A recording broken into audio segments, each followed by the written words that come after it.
ګرانو کتونکو معززینو ملګری تپوس کوي د استخارې په هکله باندې او حقیقت هم دا دی چې د یو رشتې یا د یو کاروبار د شروع کېدو نه مخکې استخاره پکار ده. مشکات شریف کې حضور نبی کریم صلی الله علیه وسلم فرمای بنی آدم نقصان زکه کی په تاوان کې زکه ورځي چې د استخاره نه کوي. حضرت جابر رضی الله عنه فرمای چې موږ ته نبی پاک صلی الله علیه وسلم مبارک په استخاره داسې خودله لکه د قرآن پاک یو صورت به د مبارک څنګه موږ ته خودلو.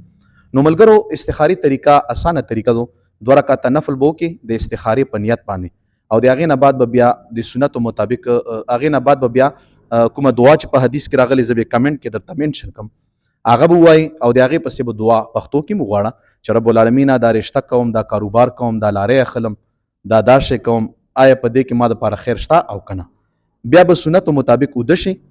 نو صوفیه کرام فرمایي چې که چېرته سپینوالی یا شینوالی د ولیدو نو هغه کار وکړه او که سوروالی یا توروالی د ولیدو هغه کار نه ځان منې که یا د زړه کوم طرف ته مایله شو بس همغه کار وکړه.